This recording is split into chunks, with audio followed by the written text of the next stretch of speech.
सुप्रभातम। विश्व योग दिवस की हार्दिक शुभकामना।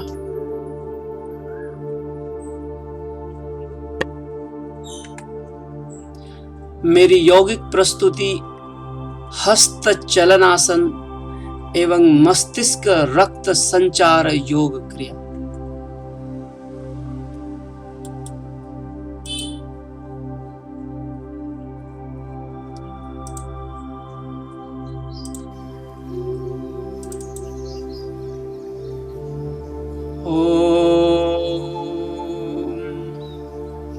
योगेन चित्तस्य पदेन वाचा मलं शरीरस्य च वैद्यकेन योपाकरोत्तं प्रवरं मुनीनां पतंजलिं प्राञ्जलिरानतोऽस्मि।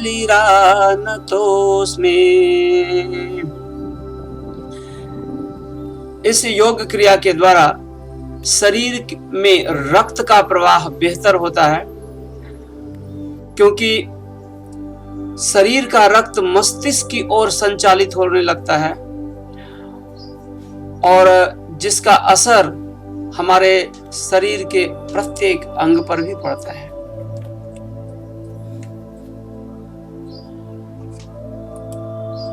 शीर्षासन या हस्त चलनासन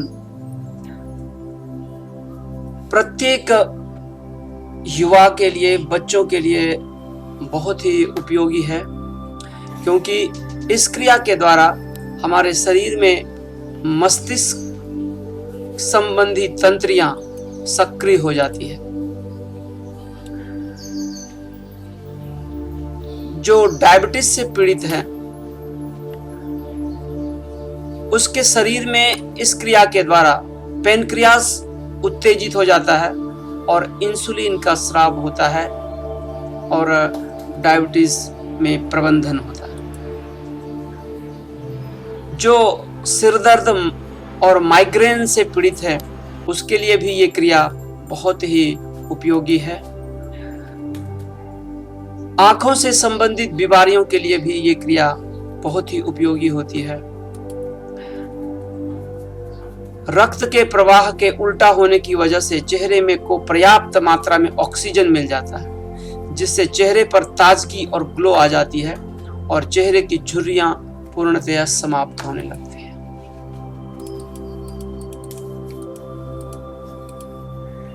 गीता में भगवान श्री कृष्ण कहते हैं,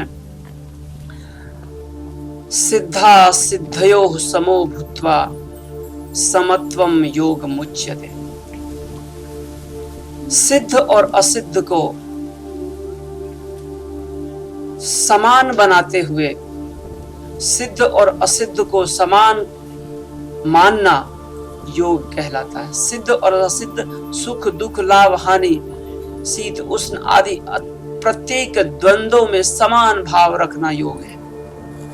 इसीलिए गीता में भगवान श्री कृष्ण कहते हैं, योगस्थः कुरु कर्माणि, योग में स्थित होकर कर्म करो। पतंजलि कहते हैं, योगश्चित्त वृत्ति निरोधः, चित्त की वृत्तियों के निरोध का नाम योग है। और इस योग क्रिया के द्वारा हमारे शरीर के अंदर का रक्त संचार अत्यंत ही तीव्र हो जाता है और मस्तिष्क की तंत्रियां खुलने लगती है और उससे संबंधित सारी जो विकार है वो दूर होने लगते हैं। देखिए, इस क्रिया के द्वारा हमारे शरीर के पैर से लेकर मस्तिष्क तक हर एक अंग तक रक्त का पूर्ण प्रवाह होता है। इसीलिए यह बहुत ही उपयोगी और अच्छा योग क्रिया माना जाता है, परंतु यह कठिन है। इसीलिए किसी योग शिक्षक के निरीक्षण में ही करें। जो बीमार व्यक्ति हैं वे बिल्कुल ना करें। ये बकासन है।